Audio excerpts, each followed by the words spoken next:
person. Good morning, everybody. I'm Evelyn Thoren. I am your host for the next 2 hours. We have the Dawn Patrol from 6 to 7 approximately, and from 7 to 8 we have City Life, where we have Lowell join us. And we don't know whether or not anybody else joins us because we don't have too many people calling in and telling us where they're from. And Sam Chase is with me as my co-host. Good morning. Good morning. Maybe nobody has any opinions at 7 o'clock in the morning. They have to. Or 6. They have to get up and drink 3 or 4 cups of coffee before they get cranked up. So.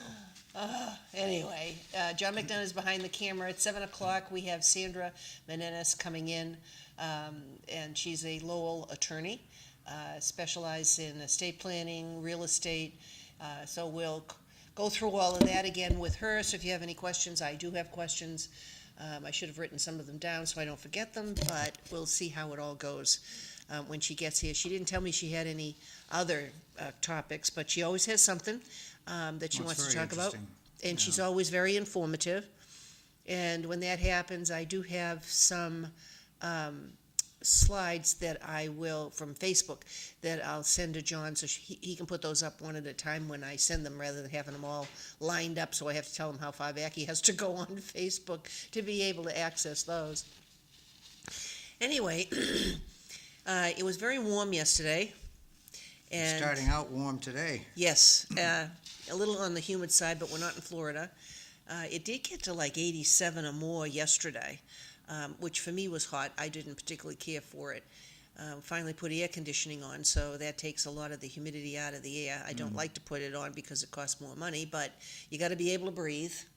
Well, what we found is, you know, people are funny. They put on their AC and they got it set at like 68, you know, and for example, my son-in-law likes it really cold, so I go in and I say, now look, in the wintertime, you have the heat at 72. So it's summer, why do you have the AC at 68? It seems to me you ought to be able to live with 72, right? And I said, if you did that, you'd save some money. And, you know, when you talk like that to people, they just look at you like you have 5 heads. Sam, So- it's the degree of humidity in the room that makes you hot. No, well, yes. And it helps. if 72, To a degree, that's true. if 72 doesn't pull out enough humidity to make you comfortable, you turn it down. And in the wintertime, maybe it doesn't happen to you, but it certainly happens to me. I'll look at the thermostat at 72 and I'm still freezing. So it depends on the humidity in the room. I can't disagree with you, John. I can't, because but I think, to me, it's all relative, so, but my wife and I, because, you know, you're right, running the AC isn't cheap.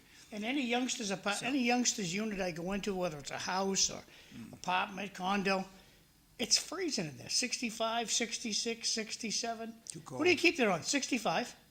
No, I can't do that. 65. My heat is 70, and In restaurants, I wear a jacket now.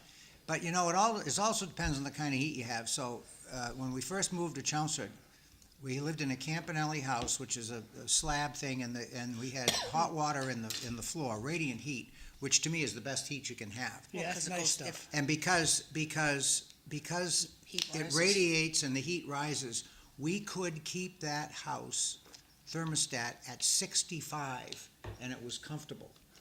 When I changed over to the hot air heat, I had to have it at 70 to get the same effect, because the heat was coming down, which is not normal. Efficient. Right, it's not. That's why you need fans. It's great for AC. I mean, the AC works really good. Yep, because cold falls. Right. So I do have a ceiling fan on the porch area, because I have a high ceiling. But my ceilings are low enough in my house so that I can get away with that. If I had the typical 8.5 foot ceilings, it would not be a good situation. But yeah, so there is a difference. But you know, he's right about the humidity. But it's all relative. So if it's 90 degrees out and you have your AC inside set for 75, it pulls enough out. I mean, you walk in from the outside, and even in a 75-degree air-conditioned place, it feels like you've stepped into a refrigerator. I mean, that's the difference, you know.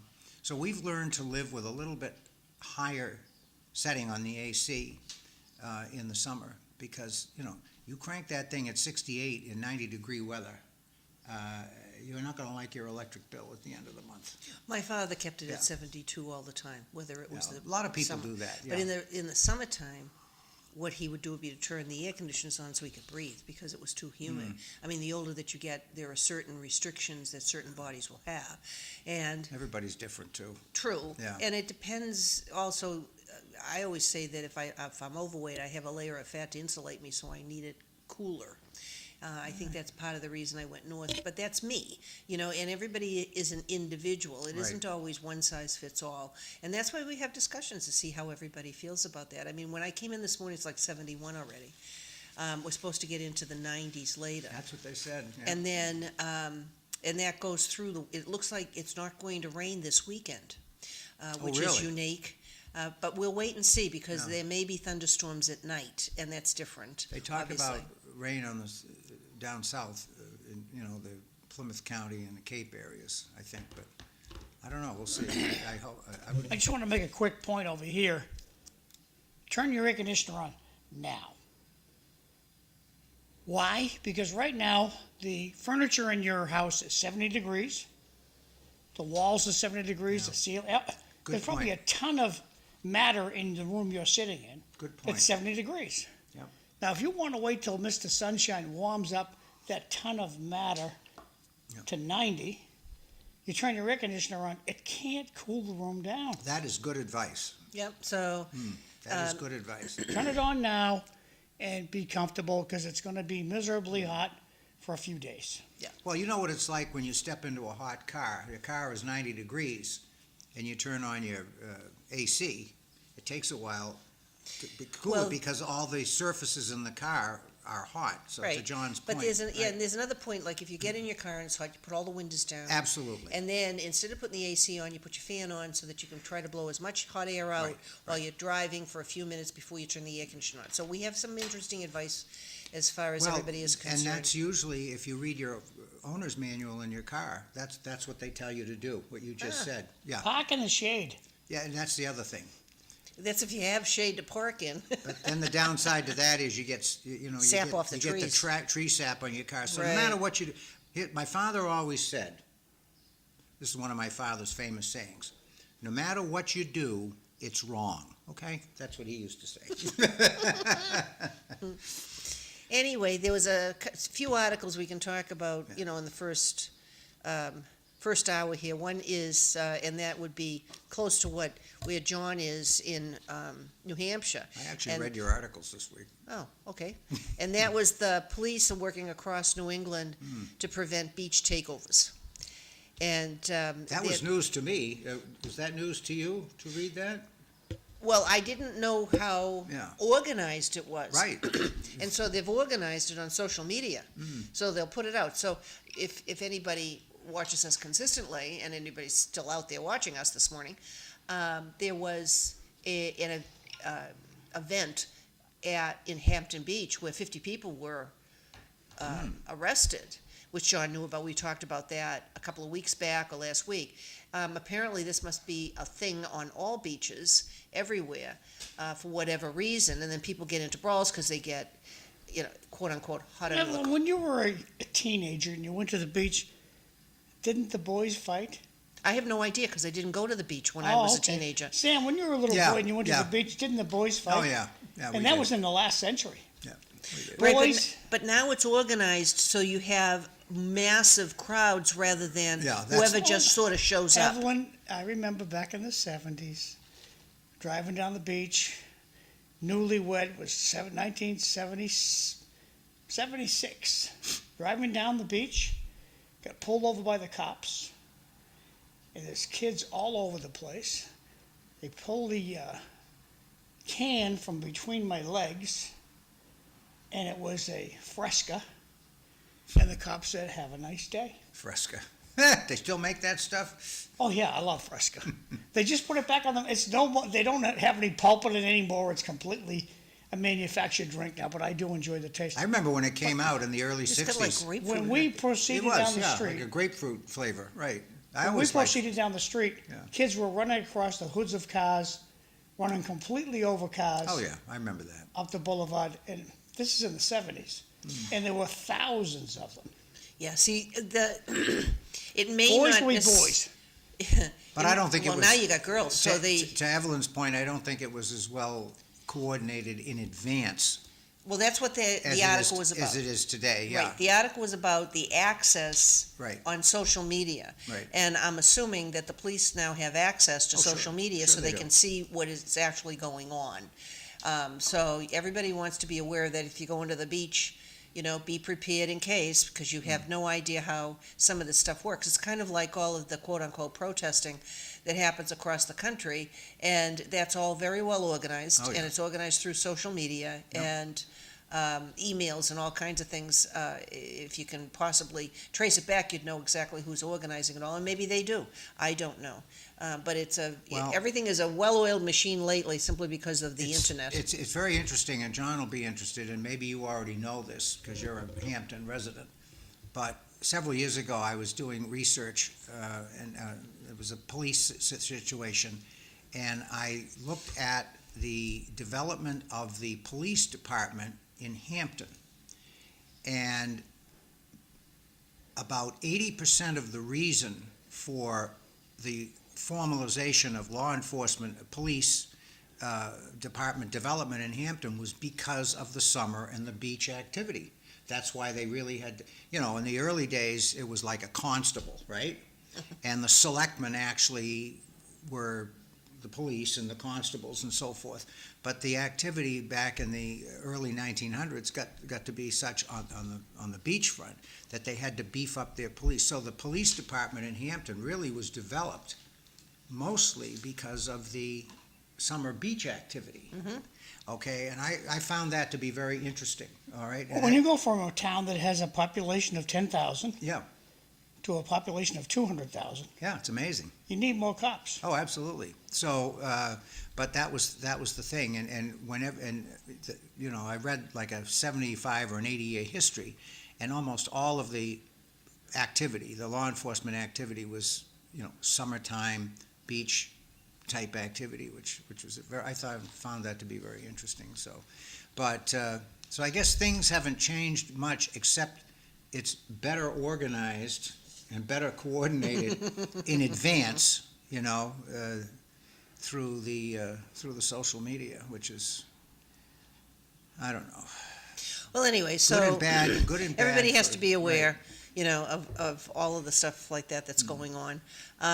Another article I saw was that the Social Security Trust Fund will run dry in 2032, We heard- at the rate they're going. Yeah, we heard this song back during the 1980s. Well, it repeats itself, as Yeah. you well know, every so often. Yeah. But at the rate they're going, because, and the article basically says less people are working and putting money into it. That's the biggest problem. And so if you have a high cash society, or you have people, which would be people being paid under the Evelyn, table. Really, are you worried they're gonna shut off your social security? No, because I'm not in, Then I wouldn't even, bother- I wouldn't give them the time of day. right, but the article is not addressing us. It's lying. The We're article, not gonna run out of social, they're not gonna shut it off. It's a stupid article, it's summer. The newscasters are so freaking lazy. There's more news on the dog. Did you know soccer's coming to the region? Yeah. Big soccer week. Foreign sport. And they're standing there going, wow, we're at FIFA. Nobody cares. Well, It's actually, like football. Football's here. Nobody cares. what the article said was that they didn't say they're going to shut it off. What they said was that, I forget what the out year was, 2030. It's baloney. 4. Sam, do you think it's going to be? 2032, something Are they going to cut your? Are they going to cut your check, Sam? Do you think they're going to cut it? you know what, I I'm wouldn't put asking. any, Sam. I'm asking Sam. I don't know.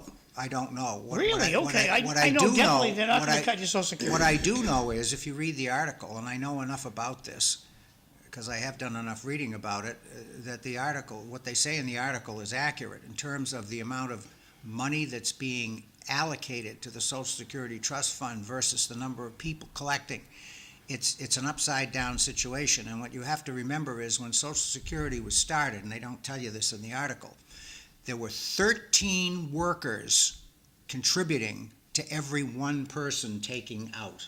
Okay, so when they started it in the late 30s, they said, we're never going to be in trouble because you're always going to have many more people putting into the fund than are taking out. Okay, so 13 people putting in, one taking out back in 1937. Today, it's like 2.5 people putting in and one taking out, and that's the problem. Okay, and that's why they've had to make the adjustments over the years. Are you forgetting that the government spent the money? no, they've No, borrowed against it but never paid it back. That's the problem, because it's not. And they've expanded The government spent the money's the same thing. That's right. and they right. expanded who can get benefits. Right. That's They right. originally, it was supposed to be as a result of Now people this not. disability business, Right. it's amazing. What they should have done is leave the Social Security alone. It's a retirement program. If you want to establish more welfare benefits, then you do something else, but you don't tack it on to your Social Security program. That's what Which they is did. what they did. Which is So what they did, yeah. Right, and they started it Yeah. because people weren't saving any money. Right. And so when they ended up retiring, if they didn't have any retirement account, now they're Right. poor. So if they ever retired, or they were working well into their 80s and 90s simply because they needed the money to exist. It's almost like I'll tell you who made out on this was my grandfather. Well, so was Glenn's grandfather. because- He said it was the best investment he ever made. Because my grandfather contributed for like 2 years and then he retired, and then he collected for the rest of his life. So, I Right. mean, he made out like a bandit on Social Security, Right. right? So, And time- also they have a cap. Yeah. So the only way that they can Right. really fund it is if they raise the cap, so you're paying longer in a year. which is probably what they should do. Right, and then Yeah. the next thing is that they've raised the retirement age. Now, there are a lot of people in other countries that say you just should never retire unless you absolutely have to, because it's an exercise in, keeping your brain functioning, the conversations, the Right, challenges, and all of the other stuff. So I just thought that was something interesting to It bring is. up, because it's something my children, talk about consistently, basically saying, well, by the time we get to be your age, Ma, we're not going to have anything. And Well, the so, benefits probably won't be as generous as they are today, is what the point of the article. So, 20 years from now, instead of, you might be pulling out at 75% of, what you're pulling out today, was what they were saying, so. so anyway, the next one that I had was from CNN about the Postal Service won't deliver mail ballots for states that don't hand over voter lists, which is part of what Trump's plan is. Now, there's a thing where I strongly disagree with Trump. Well, I think that one of the things that they're having an issue with, and I Yeah. think it was mentioned not only in this article, but other articles that I've read, is whether or not you agree with him or you don't, that the voter rolls ought to reflect people who are living and people who live in the state. And you have places like California, because of the massive numbers of individuals, they're not cleaning the rolls. And you also had different states when they tried to clean the rolls, that they brought a court case and they had to put all the dead people back. And I think that defies my logic. I don't know if anybody else out there would want dead people voting. And the question is, and the joke is, some guy shows up every time there's an election, and they're saying, "Why are you here?" I said, "Well, I noticed that my wife is voting, and I want to see her again, except she's dead."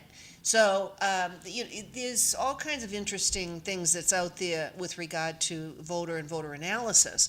And when they talk about the SAVE Act, which only citizens can vote on, I find it thoroughly hilarious. I won't even say amusing anymore. It's hilarious when people say, "Well, if I get married, then I have to get my marriage certificate, my birth certificate, and all this other stuff. But if you want to get a charge card, anything, if you're not married, we're talking about women, pretty much, and if you want to open a bank account, or you want to buy a car, and you got married, you've got to have your name, changed. It's got to be all legal, so that your identification, like a license, is in your married name, unless you've decided to keep your maiden name for Well, whatever reason. you don't have to take your husband's name. No, you don't have to anymore. You can keep your own But name. you can register to vote with a minimum amount of information. If you have a passport, regardless, it's not, you've got to have all that information going into getting a passport. You've got to have your birth certificate, you've got to have your marriage certificate, you have to have a copy of your license. There's a lot of information that goes into having that, and so I just find it absolutely ridiculous, especially somebody that says, "Well, I don't know where my birth certificate is. How am I going to do that?" Well, all you have to do is go to wherever you were born, and they'll issue you a birth certificate. It's actually easier than that, because A lot of it's online. a lot of it's online. So if you, like, for example, I'm born in Concord, and I live in Chelmsford, and I don't have a birth certificate. I don't have to go to Concord. I can go down to the town clerk in Chelmsford, and they can procure my Concord birth certificate for me. So they've changed it since I Yeah, had to so do it it's, last time. Oh, good. so it's. Will they do the same thing with a marriage certificate? I don't know, but it wouldn't surprise me if they would. I just have to find all those documents. I have everything. So it's filed a away. lot easier, because everything's electronic now. It's a lot easier to get that done.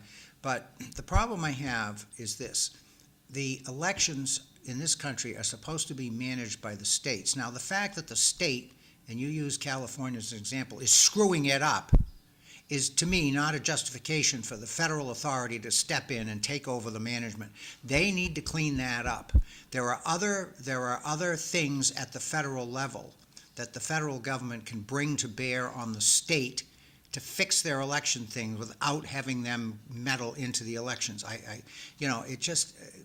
Well, do you think, I don't like it either. No, of course, it's But- awful, but I mean. if you have states, it's Yeah. kind of like the unruly child. I mean, if you have, there's only so much that happens with that, and sometimes there's other fallout as a result of it. As far as the education system with teachers, if you got the unruly child at home and then you just send the kid to school, well, now somebody else has to deal with it. So if you have state statutes, and they're consistent across the board for the 50 states, that says you have to clean the voter rolls, okay, then is there a federal statute that says that dead people can't vote? No. Well, then Congress ought to take that one up instead of the SAVE Act. They ought to be taken up with something that basically says dead people can't vote and non-citizens can't vote. And I'm certainly sure that at that point, you should get a majority of people to do that. However, the way that certain parties are voting today, I'm certainly sure that there would be people that say, well, we think dead people can vote. Well, and there is no, as far as I know, we have 50 states, and there is no provision in any state that does not allow for, that allows for anyone voting who isn't supposed to vote, meet the definition, the state definition of who's able to vote. So there isn't any situation in the country that allows dead people to vote or non-citizens to vote. Yeah, but they do. Okay, of course they do. I mean, And in the they big have, and they cities. have since day one, okay? Let's not kid ourselves, all Well, right? true, but Right? you So- do have had more of an effort in the past to Right. clean up rolls. Right, you have less, I think it's more difficult unless you introduce the element of electronic voting. But I think more people are aware today. I think there's probably less cheating and fraud going on at the individual manipulating level than there was 50 or 60 years ago. Oh, there's fraud everywhere. I That's think why if you they're go uncovering back- so much of If it. you go back to the late 1800s, early 1900s, the amount of voter cheating and fraud was massive, because it was all manually done, paper ballots, people handling ballots, stuff like that. It was massive, okay? And anyone who studied American history and looked at the big city voting machines knows that the stuff wasn't right. Well, when you ended up with the voting machines initially, that had a correction I think in so. the history. Yeah, I But think so. then you can, with the increase in technology, things can be hacked and things can be adjusted. But in the article, in terms of the voter lists, I think the Trump administration is trying to get around having mail-in ballots. And if they're not postmarked and they're not done the way that they're supposed to, because the Postal Service is a federal organization, then they can't pick them up. The way around that is having the drop boxes, and then anybody can throw, massive amounts of ballots in there. The mail-in ballots, they were talking about a suppression of votes. All they have to do is move your deadlines. So in California, instead of having it the way it is, they got to move their deadlines back to earlier dates, so that by the time your election rolls around, you've got all your mail-in ballots, rather than waiting 2 more weeks for them to come in. That's the problem. In most states, the rule is that the ballot has to be received by the deadline on election day. Not postmarked. Exactly. So, for example, just using our local example here in Chelmsford, we had a selectman race a few years ago, and it was very, very close, and we had to have a recount. And it turns out that the person originally elected as a result of the recount actually won by 1 vote. It was very interesting because I was part of the recount process. And at the end of the day, when we went through the recount, the town clerk came in with votes that had been disallowed by the clerk. And these were all either mail-in or drop-box votes. And the problem was, the reason they were disallowed is because they exceeded the deadline. Okay, it was very, very clear. All right, and the challenger took exception to the fact that those ballots were disallowed. The challenger said, well, you've got the ballots, they should be counted. And thank God we had town council present, okay, because the clerk was absolutely correct. but they weren't gonna take her word for it. Well, yeah, Okay, but town she's pretty good council- about everything yeah, anyway. The town council got up and said, hey, this is the law, okay? And the registrars looked at the, disallowed ballots, and they couldn't, they had to agree that those ballots didn't count, but people were pretty upset. Well, you know, they came in and they should be counted. No, that's not the way it works. But in California, that is the way it works. So from what I understand in California, you have up to 7 days after the election where ballots can be received. They do have to be postmarked, though, by the election date, right? But if the ballot doesn't get there until 4 days later, it counts. And I don't know of any other state that does it that way. We don't in Massachusetts.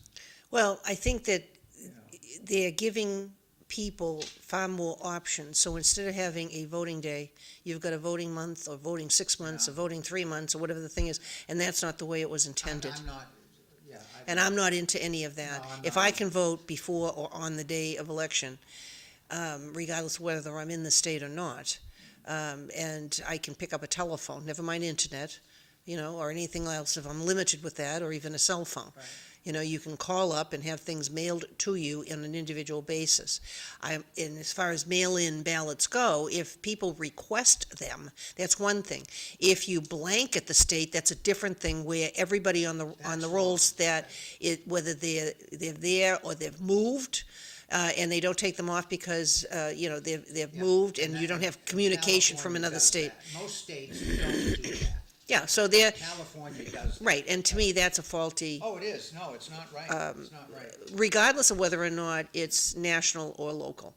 There should, if everybody wants to go by rule of law, then that's what they should be doing, but they're only doing it at their own convenience. We, in Massachusetts and in most states, we follow, essentially for mail-in ballots, we follow the absentee ballot rules, which, to Evelyn's point, says you actually have to request the ballot.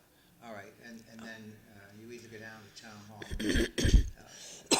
Excuse me. You can actually walk into town hall and vote right there, and they'll take your ballot, which, to me, I'd rather do that than mail it in, okay? I just feel a little bit better about, you know, Well, even when we had- not putting my ballot into the mail. I just feel better about doing it in person. Right, okay? so even when, because we requested mail-in ballots during COVID, all right, because there was a lot of lines, and there was a Well, I think lot of most people, people did, and yeah. all kinds of things that was happening.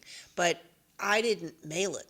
I used the drop box in took front it of town down, offices, right. because I did not trust the postal service either.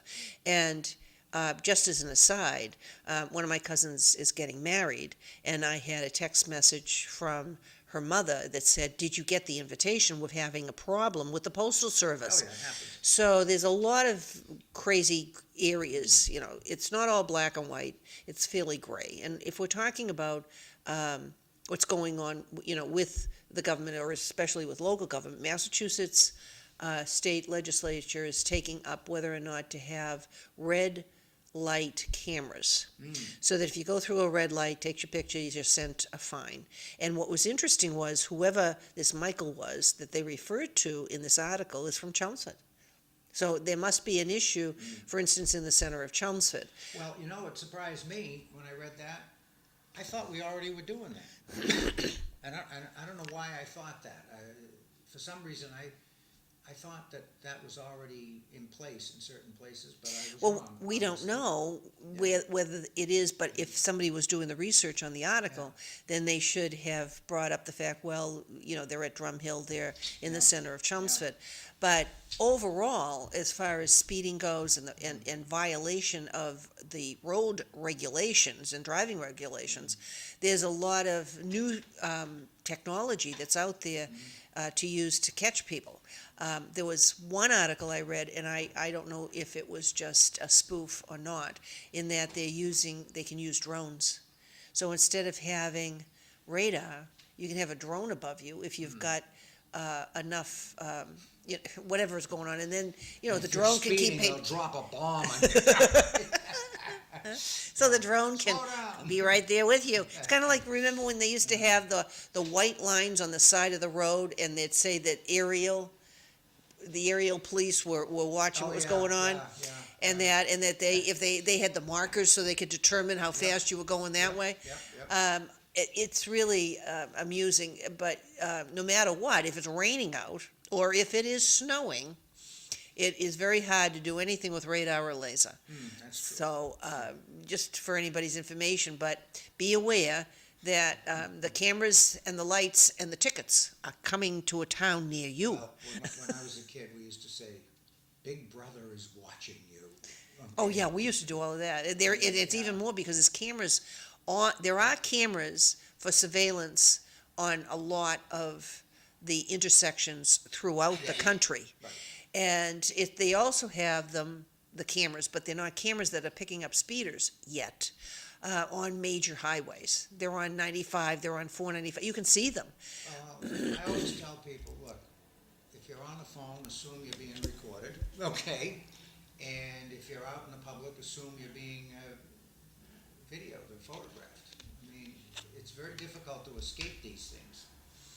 Well, I think that the other problem with the telephone aspect of things is if you've got GPS on your telephone and that's what you're relying to get someplace, you've got to look at it, or you have to listen to it, or you have to adjust what's going on that phone so that you know where you're going.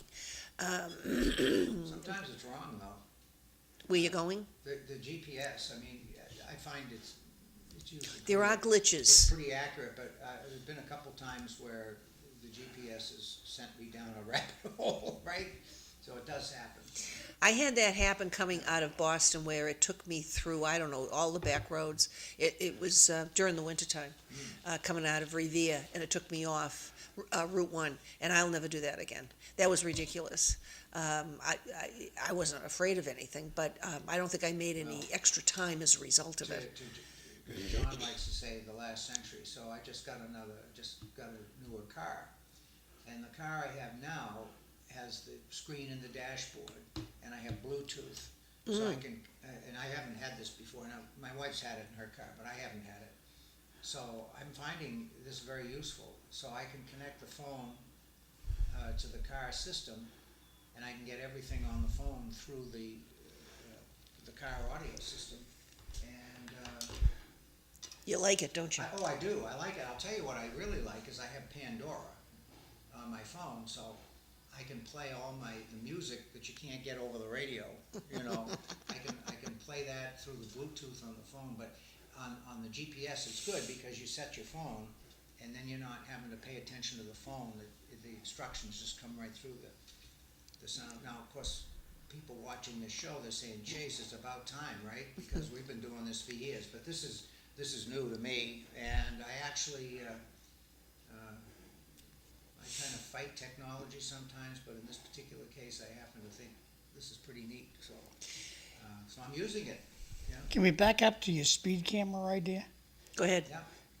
It's a revenue generator. That's all it is. No, that's a lot of it. The cops would give a lot more traffic tickets if they took away the penalty that it spikes your insurance. That's why cops usually don't give you a traffic ticket, because they don't want to spike your insurance. Here's your traffic ticket. It's a $75 fine, and it's $10,000 more in your car insurance over a period of 5 years. Yeah, that's not in every state, but we know it is in Massachusetts. Okay, never mind. I'm wrong. No, you're not wrong. I'm just saying that It's in a revenue generator. That's all it is. Right. But when you take a You look tell at, your town, I don't want the traffic cameras. when You tell you- your selectmen we don't want them. That's it. but if you're going through red lights, that is a problem Yeah. for hitting people, Almost got killed the other day. for Yeah, people to and run you the think- red lights. You And think the that's red where light camera's going to help you? if you have enough tickets, yeah, you get your license taken away. Well, Once they know where the red light camera, it's like when they see a cruiser on the highway, now they assume the state troopers are sleeping in the cruiser when they see the cruiser on the median strip. They know he's not going to give a ticket. It's not a deterrent anymore. But people do slow down when they see the Well, cruisers. They do. when Not anymore, Sam. I travel 495 and 95 several times a week. And more than one time, John, there's been a New Hampshire state police car in the median, and I have watched that person pull out and pull the guy over ahead of me. I've seen it. So most of it's going north. I haven't seen too much of that going south. I have seen once. I saw where the state barracks were, or whatever it is, after you go by the tolls on the going south on 95, where the state trooper was off to the side with the camera. If you really want to confuse people, take your hairdryer out and go on the side of the road, and you'll slow traffic down. But I don't know if there's a statute that you can get I'm a ticket happy for that the doing state that. police are actually physically doing their job sometimes, but most times they're not. They're sucking down overtime at a detail, sitting in their cruiser, fanning through their Facebook page. The traffic cameras are only there to generate revenue for the town. That's the only reason they're there. Well, they also have, I did not get all of the articles, but in the past, there's a lot of articles out there in different states, especially on interstate highways, where they do have the camera, and it's not a red light, and what they're doing is, if you're going over the speed limit, they take a picture of your license plate and mail you a ticket. Do you know when you go It's like through the going speed through the- pass thing in New Hampshire, that knows how fast you're going? The what? The You know, you s- drive-through tolls on tolls. 95. Oh, okay, yeah, right. Yeah, so I slow down at 65. Oh, yeah, absolutely. I'm very careful about going through any of those places. And you Because know on the Mass Pike where they have tolls, they can time how long it took you to get to the second toll. they've always been able to do Even that. in the 1950s, Yes. and they never did a thing about it. All you had to do, so you could be driving, because this is like when I was 16 and under, and my dad and mother would drive to a reunion in Indiana from Quincy, Massachusetts. So sometimes they just take old Route 20. That was easier, because then you could find bed and breakfast, because there was 2 little girls, But when they finally did all the highways and everything, all you have to do is make one pit stop, and you've screwed up that time frame, but you still can speed to keep going. And that was something that I knew way before I had a license, because my father would say, "Oh, we have to do this, because if I want to do this, this is what we have to do, so that nobody's going to give me a ticket." So that was figured out, and that was back in the mid-50s. Yes, I agree with you, that you could figure it out then. You didn't need to have all this technology. Stay out of the left lane, and you most likely won't get a ticket. The other thing is, if you're going with a whole line of traffic, Right. it's hard for them to pick you out. Right. Well, I'll Because tell you, everybody's going the same rate. And you always get some, this happened 3 or 4 years ago, we're going up north to New Hampshire. And, we're going the speed limit, and this guy driving a white truck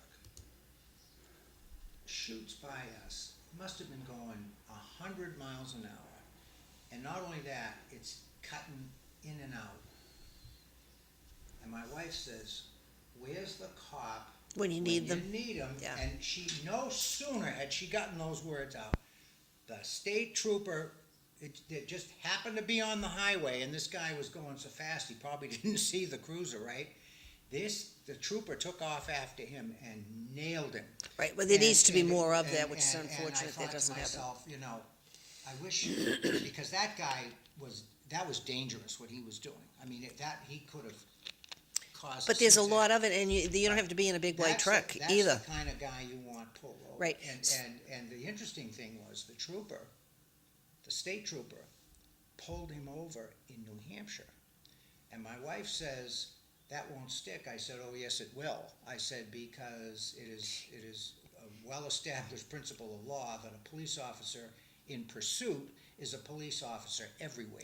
But he I could have said, flipped on his cameras Yeah. if he's got a dash cam. Doesn't matter, if the pursuit starts in Mass and you pull him over in New Hampshire, you still, as a cop, you still have the legal authority. Right. Because it's in pursuit. That's a legal principle. However, Yeah. if you are, let's say that you are a police person from Lowell, and you live in Chelmsford, and the police officer from Lowell is sitting in Chelmsford, they can't give you a ticket. All right, so if No, you it has to be in pursuit, Yes, so if the guy is sitting in your jurisdiction, Can't do anything. but is not doesn't have the jurisdiction of where they're sitting, they can't give you a ticket. But what they do in Massachusetts, and I don't know to what extent we've done it in Chelmsford, a lot of the towns, especially the smaller ones, will swear in officers from other jurisdictions as special. So, for example, I know in the town of Carlisle, which is very small, all of the Concord police officers are sworn in as special officers in Carlisle.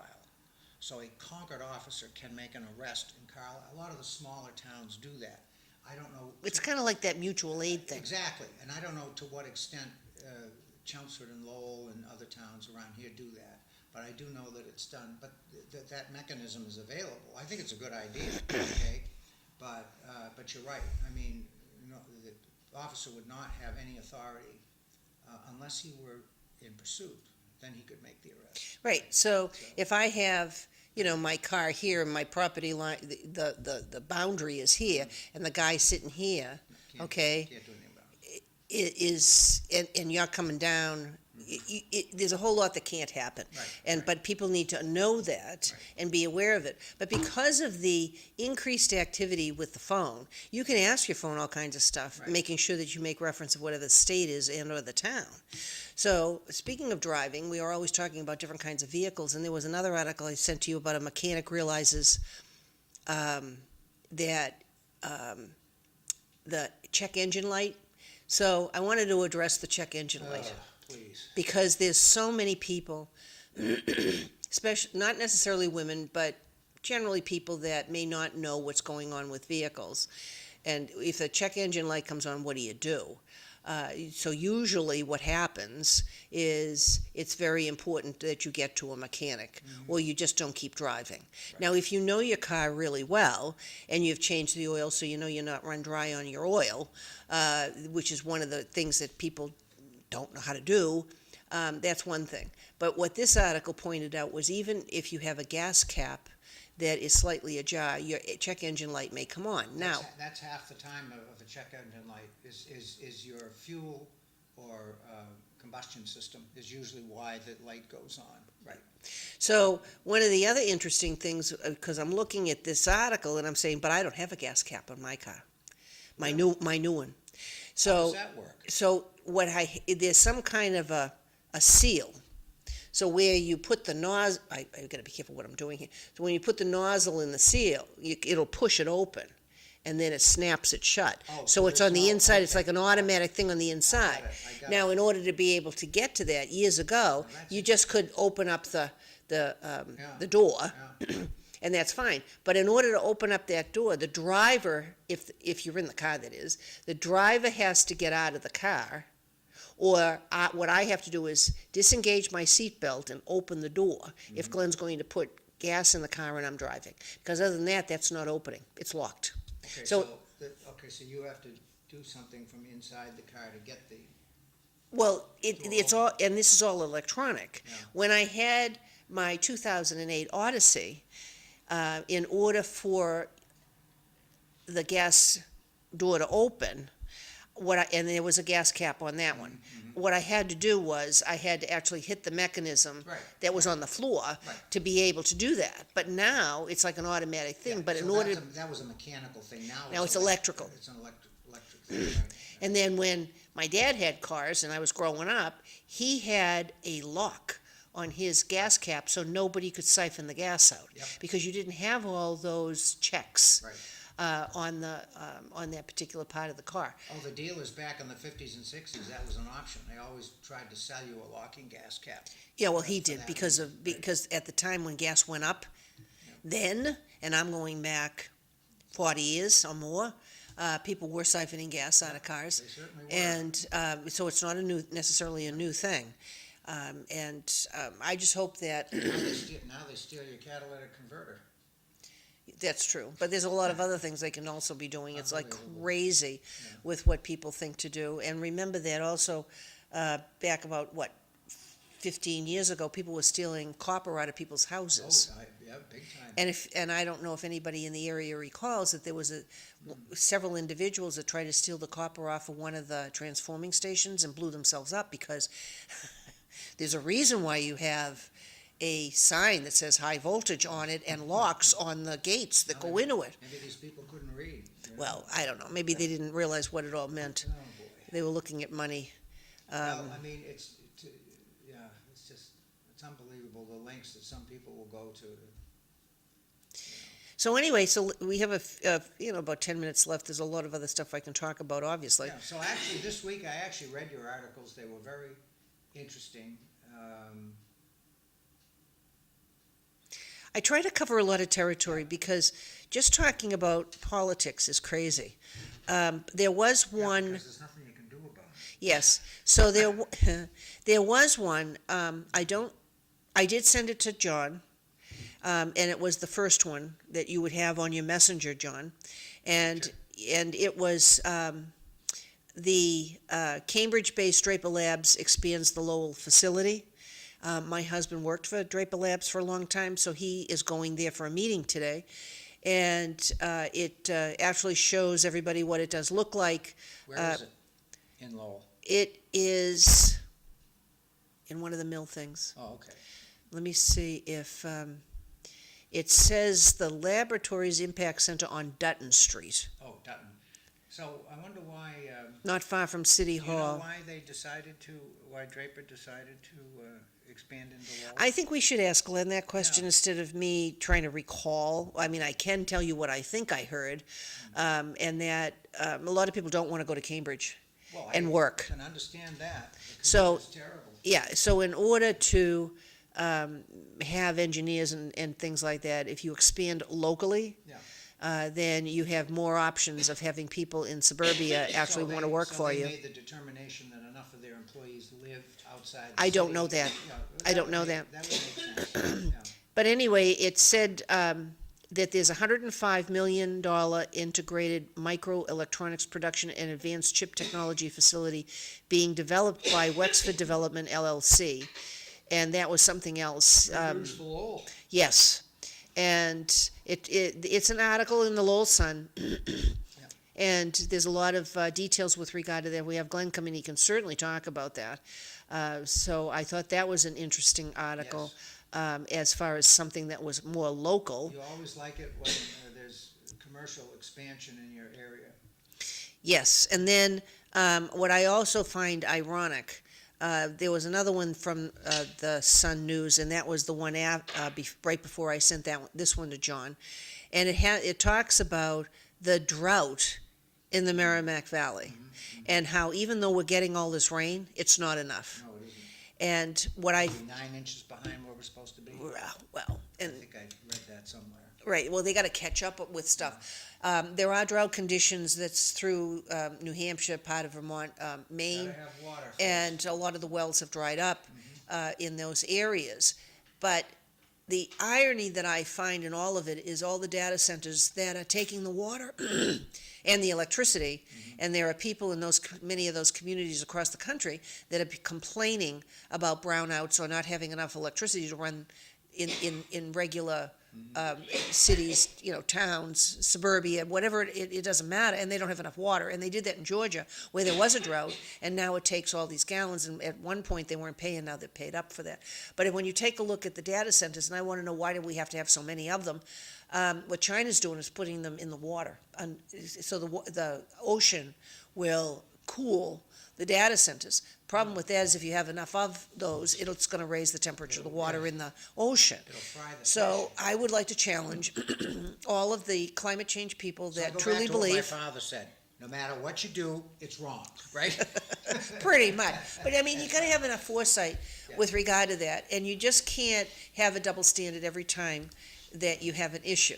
If you're really concerned about what's going on in the environment overall, not just the air quality, then you would not have a data center at all because of the impact it has on the environment. Now, we talked about alternative sources of energy. We've talked about the solar panels, we've talked about windmills. Now, the article I read, I didn't forward this because I thought it would just be too much stuff to read. But I think it's in Norway. They decided to take the big windmills and paint them black. And when they painted them black, the bird kill dropped dramatically. Really? So, because they can see it. And then with the solar panels, they can't get around this part of it, is that the bats Black, huh?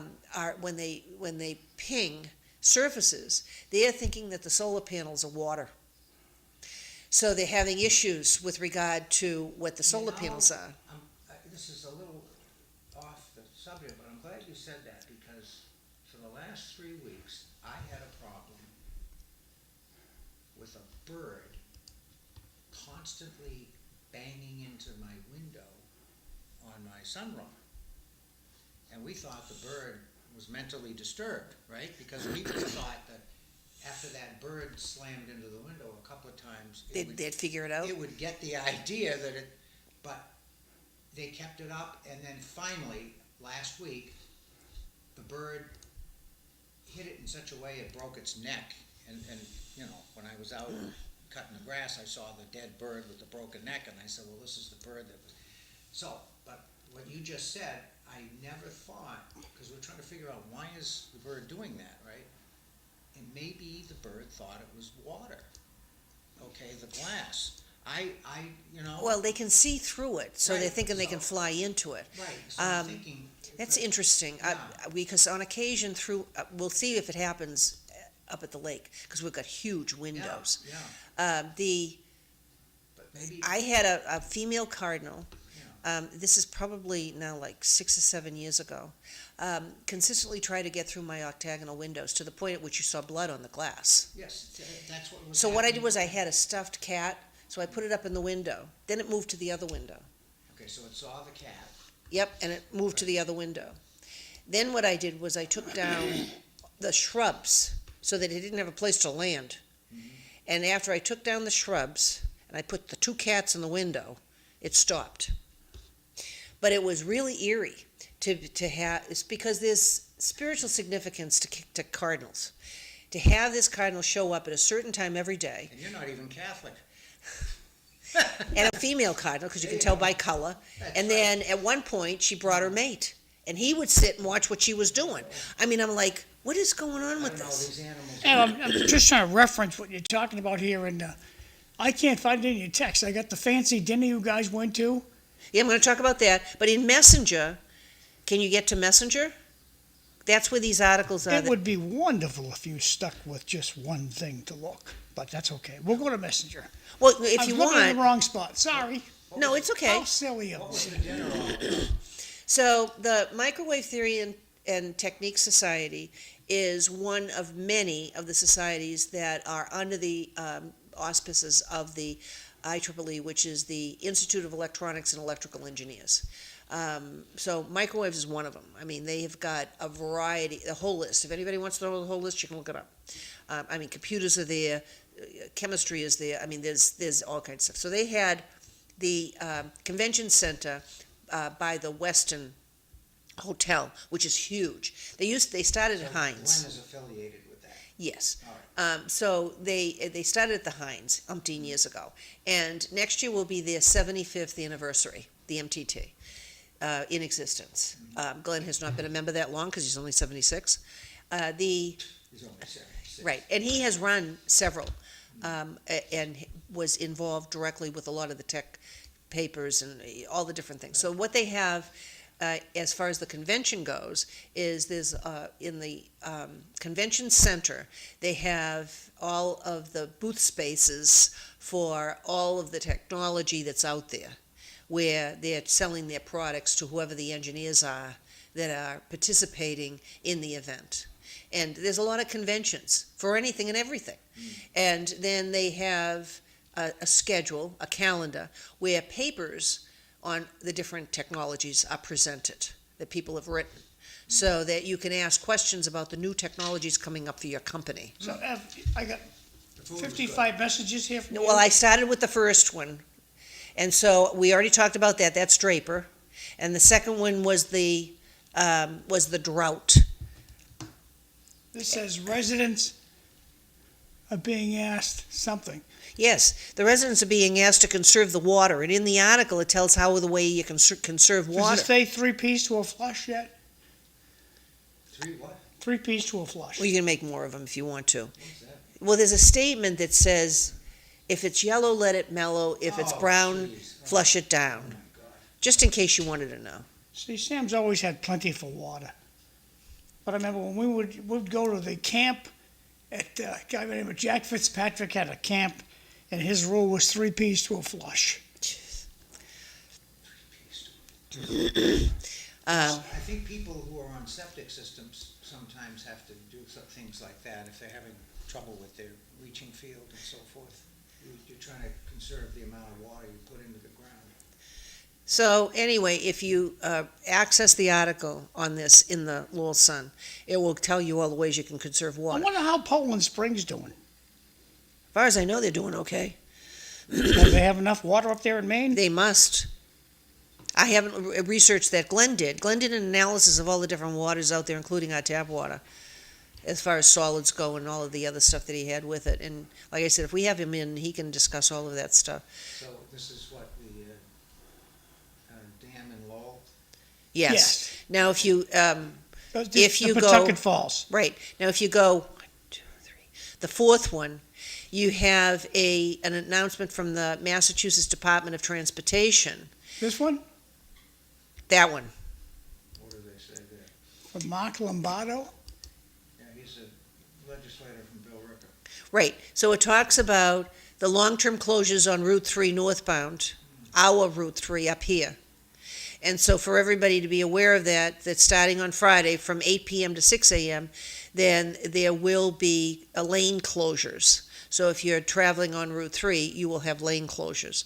That's what that announcement was that came across that You I want to saw. see a cluster. Yesterday, the city paved what's called Lock Street, which is where Highland meets Gorham.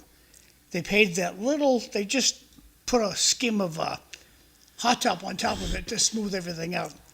And oh my God, it was like the world ended. The school bus people went bananas. Everybody went bananas. And they were gone by 11 o'clock. Looks nice. So coming into we're almost at 7 o'clock. Are we taking a short break at 7? Yeah, we're about 30 seconds. Okay, so I just get a text from my wife. She says, your mic isn't working. Whose mic? Mine, so it's flashing. Okay, so let's get another So one. I'm gonna have to get another one. Okay. It's nice that she's watching. Well, I'll tell you, I'm shocked. We're going to go to break. We'll be back. All right.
go, kids. I didn't get that far. I hear you fine now, Sam. Welcome back to Okay, City good. Life. I'm Evelyn Thoren. I am your host Sam, which up one until did the you 8 have o'clock that's time dead? frame.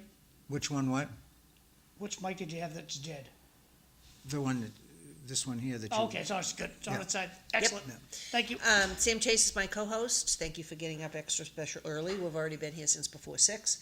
John McDonough is behind the camera. We're expecting attorney Sandra Meneses at some point. We'll talk about, Meneses. but yeah, just pronounce it correctly because sometimes the brain doesn't work this early.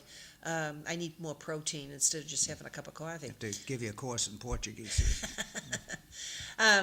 So one of the things that we were talking about before we broke at 7 o'clock was the fact that I went to the Microwave Theory and Technique Society banquet last night. Glenn had bought the tickets for that. It's something that he hasn't been doing it for a number of years because usually the business that you are employed by will pay for you to go. And in the past, in different organizations, they would pay Glenn's way, and then we would pay my way, and that would be my vacation at different locations. So it is a division of the IEEE, which is the Institute for Electronics and Electrical Engineers. There's a lot of societies, organizations that's under that main group.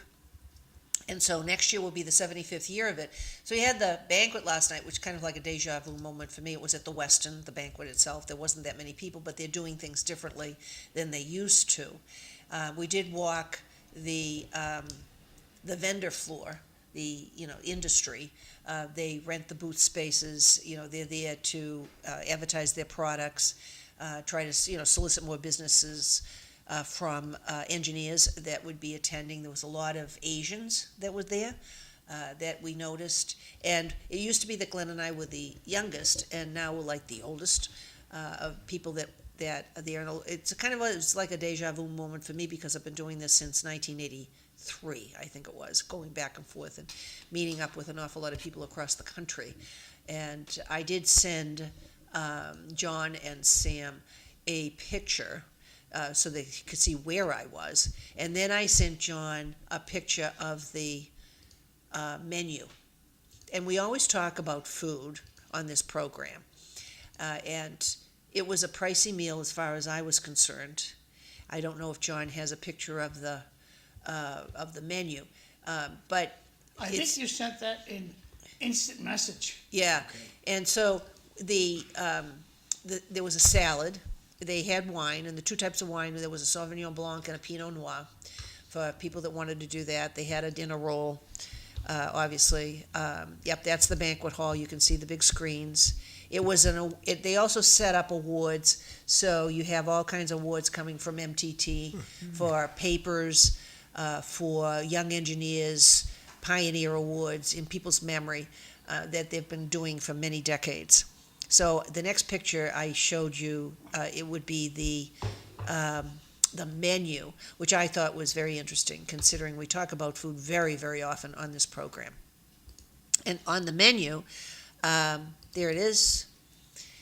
You had A Waldorf salad. You don't see that too often. so you Yeah. can see where it says Wow. baby gem lettuce, but it looked like butter lettuce. The frizzy. The pickled celery was probably maybe 1/8 of an inch wide and an inch long. There wasn't Wow. very much of it. The blue cheese dressing was very good. The apple, it didn't taste like an apple, it tasted like a pear, but apparently it was an apple, and that was processed also. The candied walnuts, they must have kind of passed it over like that. Because it was not big walnuts. It was kind of like shavings, like you ground them up. It was like powder. Then it's not really a Waldorf And then salad. shaved Parmesan cheese. That was good. I ate the salad. You get to the main course, and it says char-crusted top sirloin topped with crab. And it looked like a fillet. Mine was a hockey puck, so I did not eat it. Hockey puck. Last bad, huh? week, and so was Glenn's. What'd they do? Cook it too much? It was or- too thin. Okay. Other people That's a had like hockey an inch or puck. more, and it was, That's they were cooked perfectly at the rest of the table. No, they were gunning for you. Well, I don't know, maybe I'm not supposed to eat meat, so I looked at it in a positive way. So as far as the top sirloin goes, it looked like a fillet, and they definitely overcooked Really? our sirloin. that's too And bad. so I didn't eat it. The crab was very good because there was a lot of it. And So you really when- didn't need the meat then? no. Yeah, okay, And that's good. I don't eat that much at night anyway. I had 2 onions. What's I- Cipolline onions? I have no idea, but they were not very Cipollini. big. They were about as big as maybe a plum. So little onion balls? Not tiny. They were about this big, about as big as a Ball. silver dollar, maybe. Okay.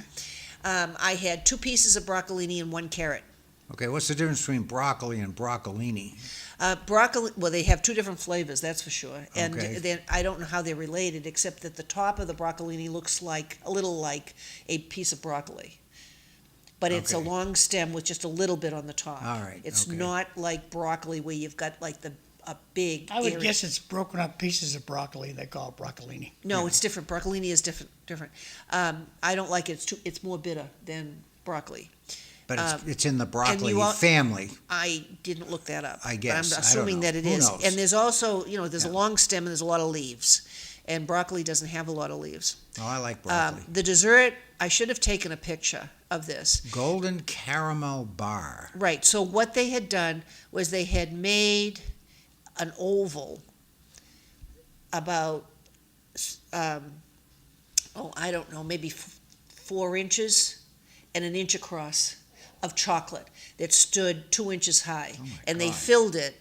A mousse, chocolate mousse. Yeah, they filled Okay. it with the caramel mousse and the dulce de Oh, leche. here's Sandra. And then and that was very good. I didn't eat all the chocolate because it's too much sugar, and so it was very nice, and did meet a few people.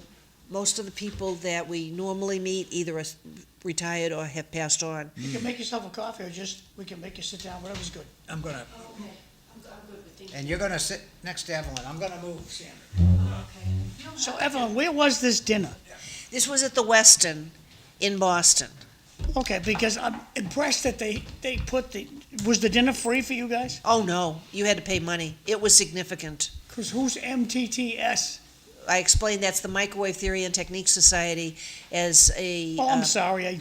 No, it's okay. There are many people out there in Viewerland that didn't hear you. Okay, that's fine. And I'm one of them. Yep, So I'm and- sorry you have to explain this for the second time. Or more. And so you have the IEEE under there, says IEEE Microwave Theory and Technique Society. The IEEE is the Institute of Electronics and Electrical Engineers. Well, first time I'm seeing they get promoted on the menu. Right. But when I sent you the That's picture. gotta be a company decision. the bad part is you had to pay for it. Yeah.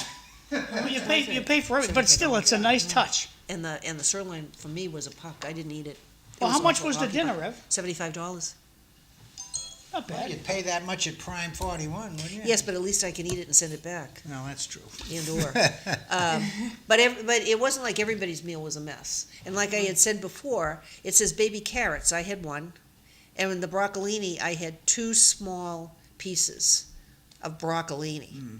And with the onions, I think I got 2 small onions, and they were about a little bigger than a quarter. But the salad was good, the dessert was good. I don't eat that much at night anyway, so whatever I did, it was fine. It was just kind of like a deja vu moment because we've been doing this. Glenn has a 50-year pin. So he's been doing this, I think he said he has been involved since 1972. So, and he got more involved after that, but his mentor, one of our close friends, has since left us. And so it's kind of interesting, going to places where most of the people that you knew You are mean no he longer. died or he moved away? He died. Yeah. And so You the Protestants, I get a kick out of you Protestants. well, I didn't know how. He's dead. I understand that. I'm Passed with away. you. Passed away. Speak English, The only, right? the only, The per- guy the only died. person I do that to is my mother. She'll ask questions. I go, "Ma, Yeah. they're dead. They're all dead." Because other than that, I get too many questions. At least that's an absolute with her. My mother's 105, and she's in long-term care. And she doesn't watch the show. No, and she doesn't watch TV, and she doesn't read a newspaper, do anything. She just lays there. She can get up and move around. Something for you to feed read, herself. Evelyn. Here we go. Broccoli. That's broccoli.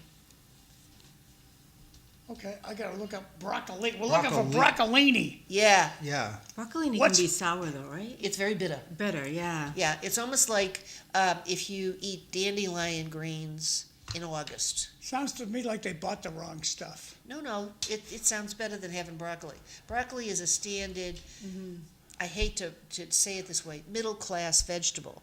But if you get a little bit higher up there, that's what you're doing. What's a high-class vegetable? Broccolini? I made broccolini years ago. Like I tried it for the first time years ago in a recipe, and I found it very bitter. I but- bought some because my father ate it consistently. And I bought some, and Glenn goes, "Let's not do that again," because it was very bitter. Now, if I had a different sauce on it, Right. maybe that would be appropriate. So why don't we introduce our Yes. guest, Evelyn? So, well, you could. Well, it's your show. Go ahead. Well, anyway, so Sandra Meneses is here. She's a lawyer, local in Lowell, and you come on like every other month. Yes. Yes, and share with us all kinds of different things. Are there any new laws out there with regard to? Wait a minute, we gotta finish up a broccolini Oh, here. jeez. Okay, let's do the We've come broccoli. back many times. With Did you this in the find it? First hour. There it is. There it is. If you see this, don't eat it. Back to you guys. Oh, it's hybrid. Looks a little like asparagus. It's a hybrid vegetable. Go back, John. Well, A I'm hybrid interested. vegetable? Yeah, it's a cross between regular broccoli and Chinese broccoli. Oh, Chinese broccoli. Well, there you go. Yeah, whatever that Who is. knew, right? Well, if It you was see this on developed your in plate, Japan in '90s. tell your mouth to beware. Now it says it's mild, slightly sweet. I didn't find it sweet. I found it bitter. Maybe it's the way you cook it. I don't know. I steamed it. Oh. So it would still be green. Well, I like Okay. regular old-fashioned broccoli. Yeah, I don't mind that either. Yeah. I like it raw. All right, thanks, John. Okay, we got it. Now that the great broccolini question has been resolved. So the question was, we had any New laws. new laws? With regard probate to- law changes, Yep, anything anything like with that? inheritance in Massachusetts, caps, anything with probate, any real estate regulations, anything new that anybody should know about? There's really nothing new lately, but there was one thing in regards to if you sold real estate over $1 million and you moved out of state, you had to pay the tax up front. But that's been put on hold by the courts.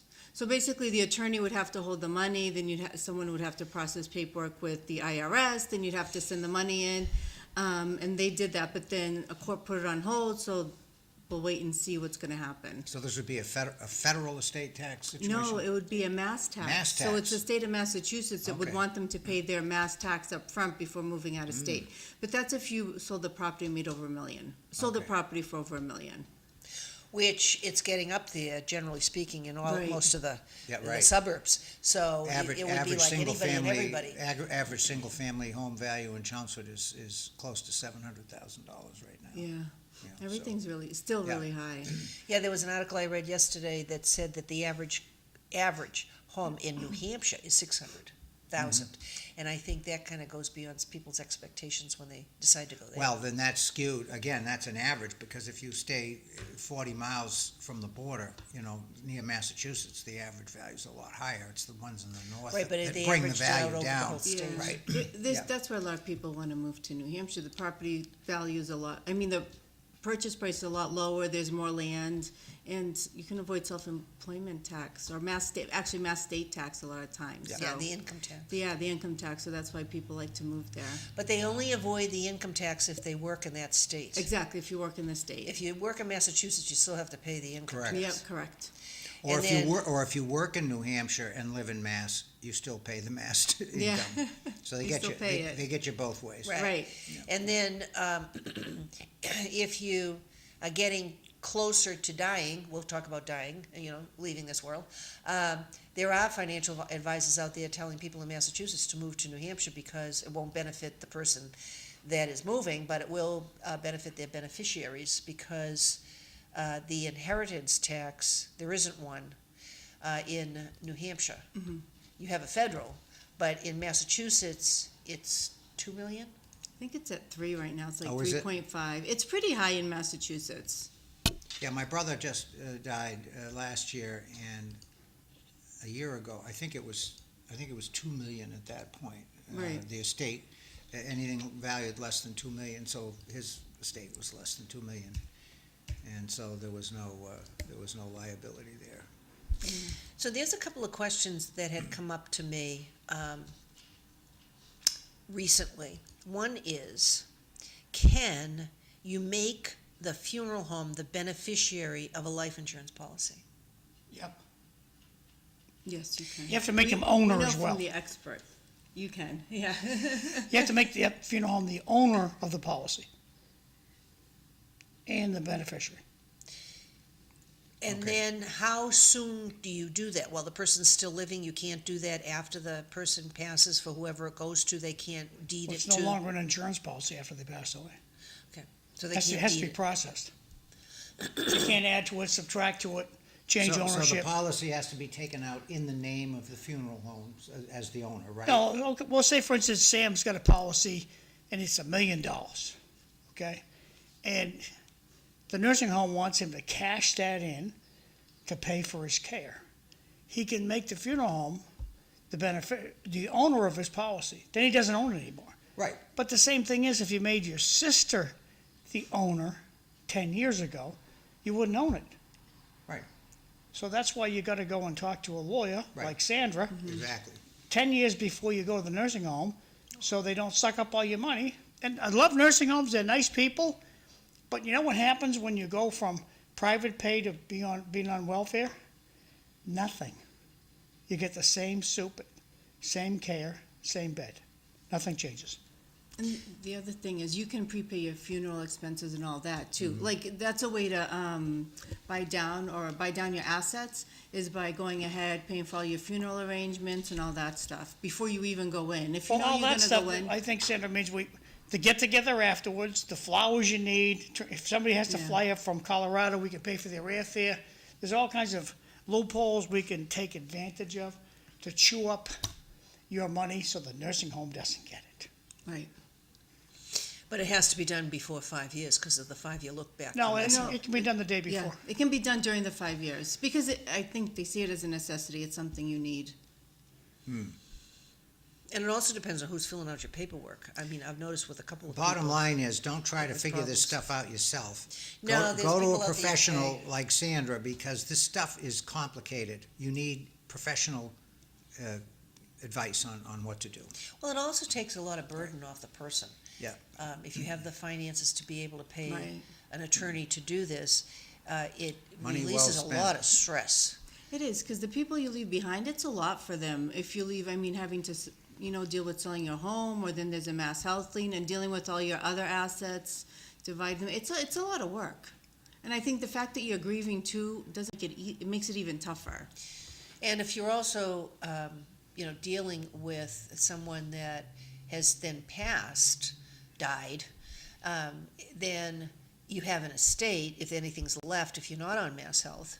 Right. And now Mass Health will attach stuff. Now, what I noticed, I think in Massachusetts, because there's a list of states, Massachusetts, is it only the real estate that they can attach a lien to in Massachusetts? Yes, the real estate. So they can't attach a lien to any of your other assets, checking account, savings? No, because you'll have to pay those down anyway. Well, you would, but if the person dies that's true. And if there's a lien on anything, because Right. in New Hampshire, in order to recoup anything, they can go after any other asset that you may have. I don't know what that means as far as assets, because, as the saying goes, you're paying everything down to begin with. Right. And then how many months out from you thinking that you're going to be on Mass Health should you begin to apply for Mass Health if you have someone in long-term care? I would say, well, usually what happens, if they're sick sometimes, then they'll go in for 3 months, the insurance covers it, then Mass Health will kick in. You always want to say their plan is to return home. But a lot of times, that's when people end up applying, is at that point, when they find out that their loved one can no longer come home. I know that when we did some stuff with my mother, my suggestion was 2 months out or 3 months out, let's start to plan on this, because it takes a while. Right, because there's waiting lists. A lot of nursing homes have waiting lists, so you have to wait for a spot sometimes, depending if there's a certain spot you want to go for Right. long-term care. Right, and when we first applied, it took us 3 months to get a location for Right. her. And we applied to quite a few places. Right, it Yeah. takes time. And we had a priority on where we wanted to go. We didn't necessarily get our first choice, but the choice that ended up, the second choice was very good. It was very Yeah. nice. Yeah, 'cause it's close by. Yeah, and it's close by for me, because it was taking me 2 hours when I visited, and I'm the one that lives in Massachusetts. My sister lives in Florida. Right. So it kind of worked a lot better, so we can still visit. Right. So there was another question that I had, and it's a real estate transaction. Then we have all the other little things that we normally talk about with estates, just so Yeah. people are aware of what documents to have. When you sell your primary residence, the money that you get is if you buy another house or another, instead of renting, for instance. If you buy another house, if there's a difference with the money that you got for the first house versus the money you paid for the second house, is there a capital gains on that?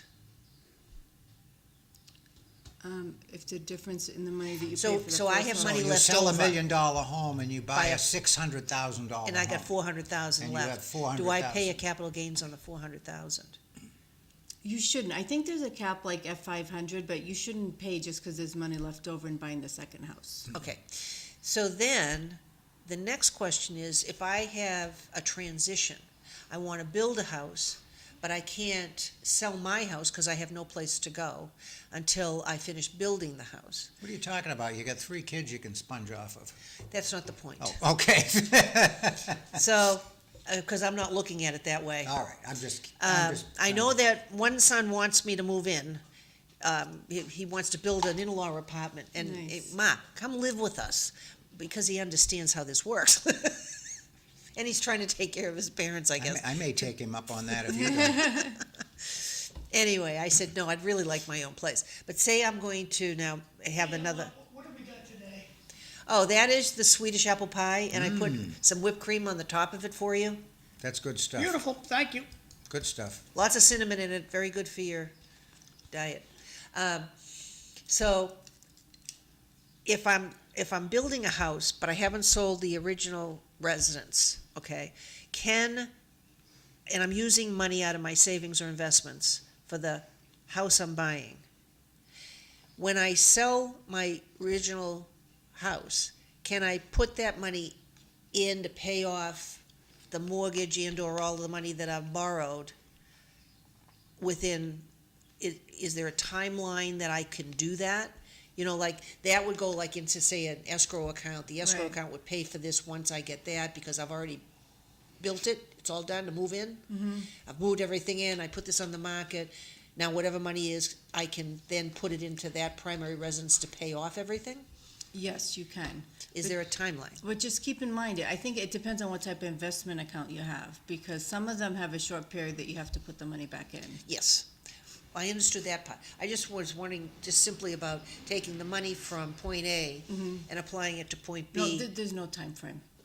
Okay, so, but using that money to pay off whatever it is in the terms of the investments or mortgages or whatever it is that I've already taken out, that I'm already paying on, but usually what happens is you crisscross like almost immediately. Right, right. But I'm talking about a time frame. Is there a cap on the time frame that you can do that? No, there's no cap on the time frame. So basically, you can like be building the house, and then as soon as you sell it, you can pay it off, or you can wait, whatever you want to do. Okay, that answers that question. Yeah. Thank you. That's a good thing. So we have, there's a lot of interesting stuff out there. I'm not sure which one of the slides, because it makes it easier when there's a slide versus just verbally, because people respond more to visual. So that's not the one I want. Let's see which John is. So, John, we're in Messenger. I just sent you one. Is It's that Facebook or? Facebook, yes. Gotcha. So it's how your home transfers after death. There's all kinds of reasons.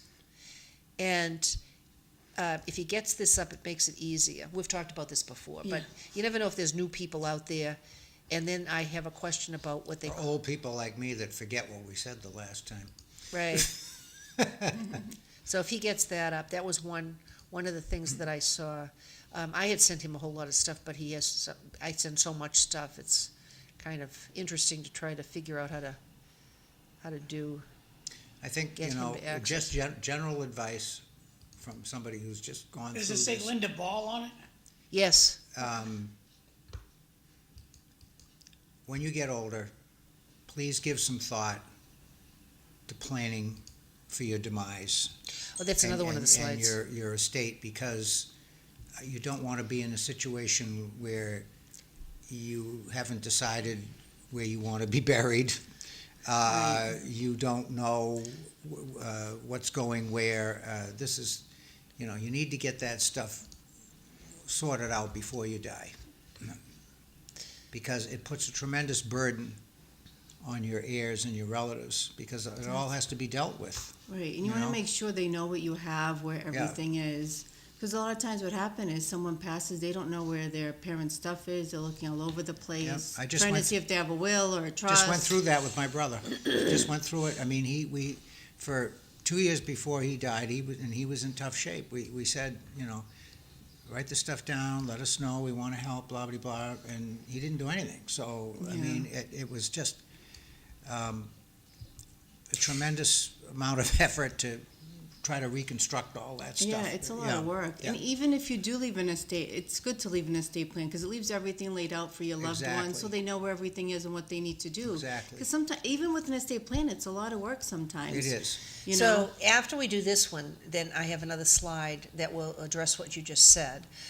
So this is the ways in which you, on the left, you can have those, and then how to avoid probate, the stepped up basis, and then is it Medicaid protected?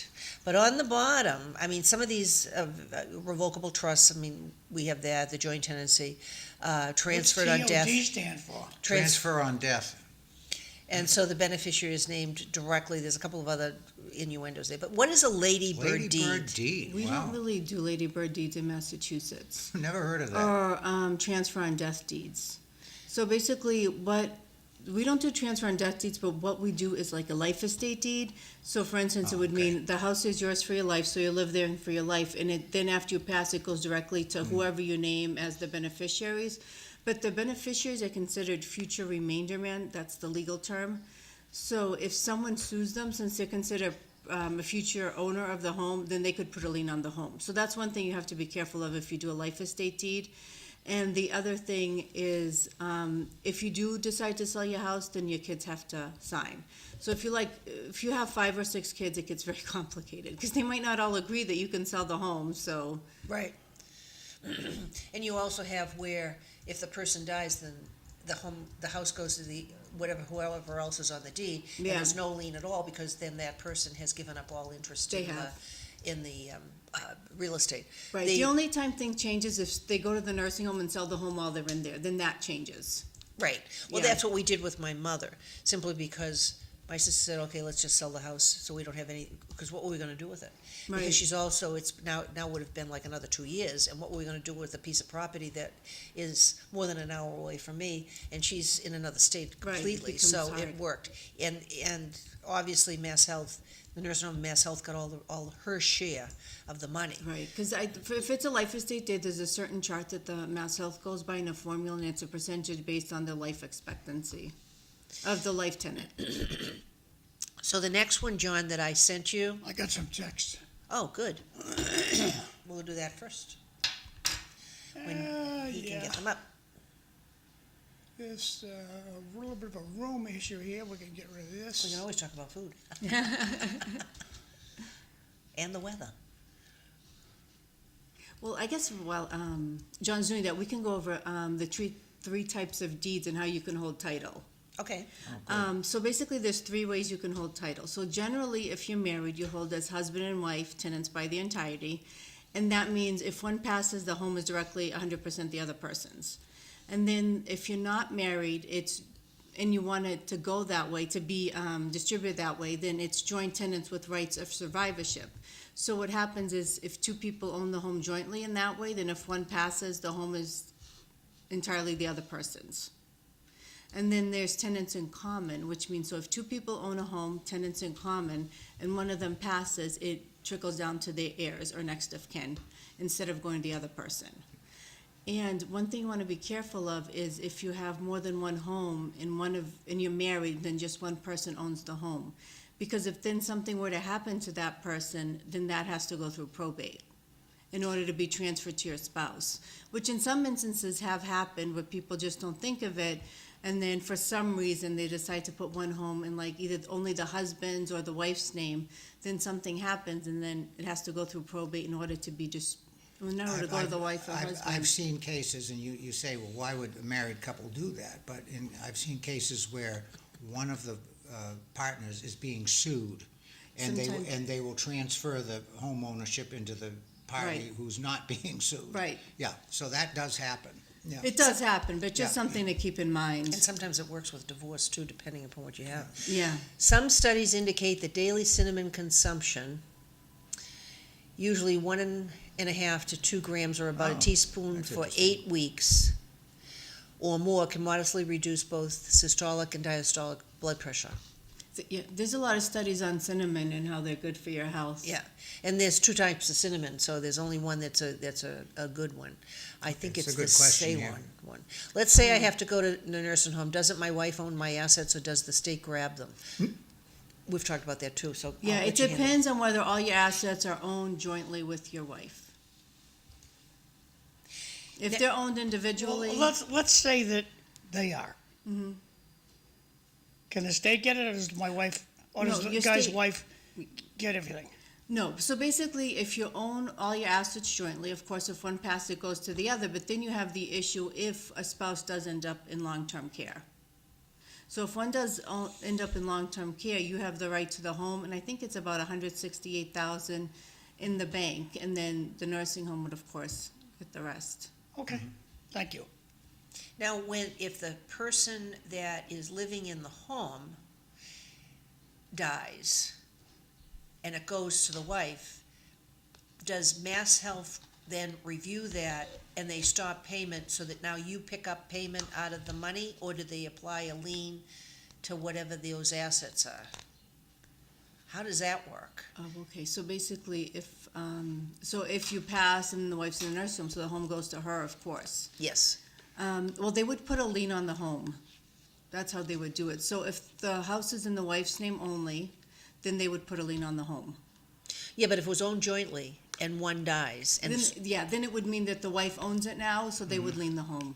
so if the house is sold, If the house is sold, that's different because then she has assets. So they can stop the Mass House and take the assets to pay the nursing home. until that's gone, Until that's gone, correct. then you have to reapply to Mass Health for another 5-year look back? No, there would be no 5-year look back. You would just, I think then you just have to apply, or Mass Health would kick in again. Okay, because there's a lot of situations that are like that, because not everybody does long-term planning. And I think there was another, he's enjoying the apple thing that I made, so I'll. Evelyn's just watching me eat. Yeah, I That's know, all right. and I was gonna ask him to do something, but I'm gonna wait. So I find some things interesting. So if you have no will, and you have 2 people on a deed and one person dies, do you have to probate? It depends how they hold title. Okay, so, If 2 people on a deed, they're married, husband and wife, tenants by the entirety, it automatically goes to the other Right. person. That's automatically, living. no probate? No probate, so the deed would control, and like if it's joint tenants with rights of survivorship, Same thing. then one person passes, it would automatically go to the other person, no probate.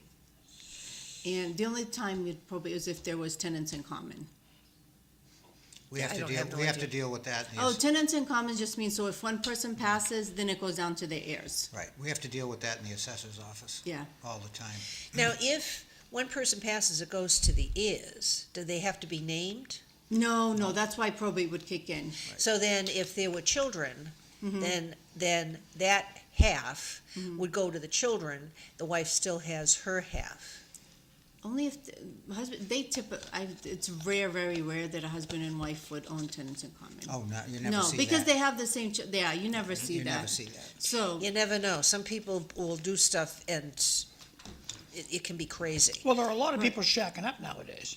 Well, they're not even married. That's But the different. question is whether or not the names are on the deed to the house. And I have friends of mine whose husbands will not put, whose boyfriends will not put the girlfriend on the deed. Well, they don't know how long they're gonna last either. They've been together for 25 years. Yeah, that's well, Well, everybody's sticks- got something. Sticks in her craw, but she stays there. Well, and that's her decision, isn't it? so there is a situation where, for instance, two people weren't married, they each own the house as tenants in common. And then what happens is, the girlfriend dies, so her next of kin is the brother. Brother doesn't wanna sell to the boyfriend. So now you have the boyfriend and the brother that own the home after it goes through probate, which that's just a whole mess. Why wouldn't unmarried people own a house by They- joint tenants? Why would they own tenants in common? That makes no sense. No, it doesn't, but people do that. And so sometimes people do that. So basically, they didn't own the home as joint tenants with rights of survivorship. It was tenants in common. The woman Crazy. passed, next of kin's the brother will probate, or the brother doesn't want to sell his part to the ex-boyfriend. So that will be held up for a while. Somebody's getting bad legal advice there. Yeah. Yeah. And it should be up to whoever the real estate attorney is to make the recommendations Right. of what they should and shouldn't be doing, not Well, just. the only thing I can think of is, and we'll just use an example, okay, John's example, so the man owns the home, and then the girlfriend moves in, he decides he does not want to own the property as joint tenants, Yeah. okay? Well, So he's the that- original owner. Right, exactly. He's So- the one that so- has the power to change so it, not her. he controls the situation. Right, That- because he'd have to sign the deed, yeah. To me, that would be the only instance where he might agree to own, if she wants her name on the deed, Mm-hmm. he might say, well, we'll do tenants in common. That satisfies her desire to get her name on the deed, but too bad because she doesn't have any rights of Well, it survivorship. depends. right? There's no common law marriage in Massachusetts. That's That's right, something exactly. people have to keep in mind, because a lot of Exactly. people think there is common No. law marriage, and there isn't. There isn't in most states. Yeah, a lot of states don't have it. Right. Does New Hampshire have it? I don't know about New Hampshire, but I Okay. don't think they do. No, they do either. not. I don't think that, yeah. It's they mostly don't down the either. south, like Alabama. Yeah, that's true. Yeah, It's right. mostly down in the south in those states.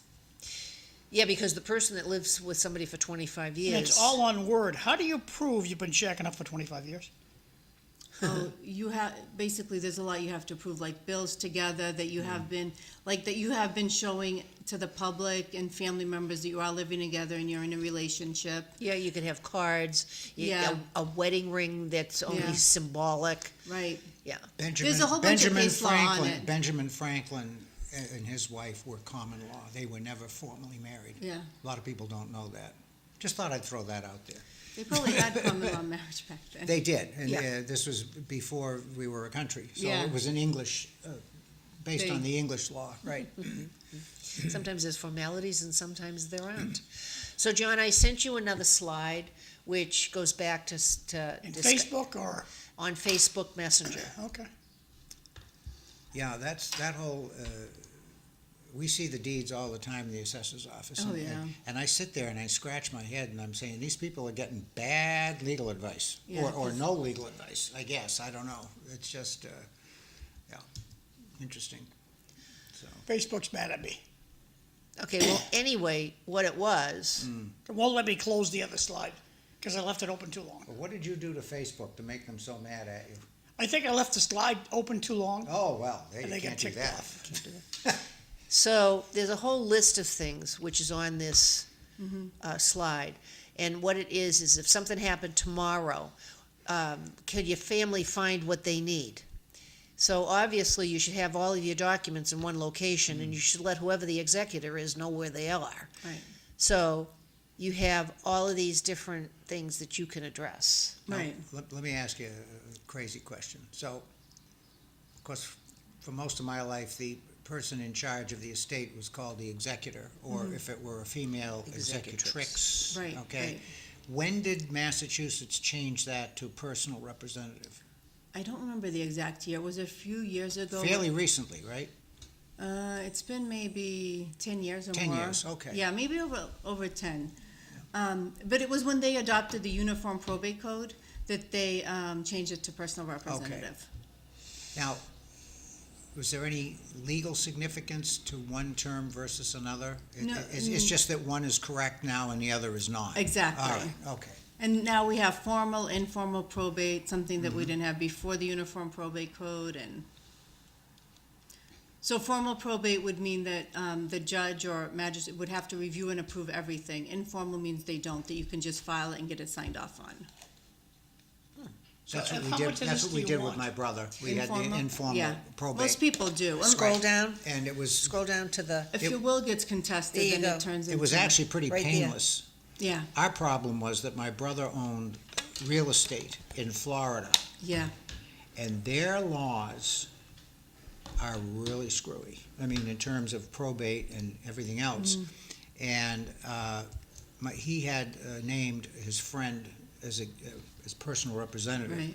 And thank God, because his friend was a retired attorney, so Oh, that's good. that helped. He was fantastic. Yeah. But the problem is when we tried to deal with the Florida property, the Florida law said that Paul could not act as personal representative in Florida. It had to be a blood relative. Oh, really? Wow, Really bizarre. that's odd. So then I had to get appointed Mm-hmm. as the personal representative in Florida. Right, And we had more trouble with the Florida laws and the probate for that one stupid little piece of property than we did with the whole Massachusetts thing. It was a nightmare, but we finally got it done, and I was very thankful that I didn't actually have to travel to well, Florida. that's good, yeah. Because it looked like I was gonna have to do that for a while, but we were able to we hired an excellent attorney down there, and she told me, she says, the laws down here are crazy. I mean, that's her, right? Yeah.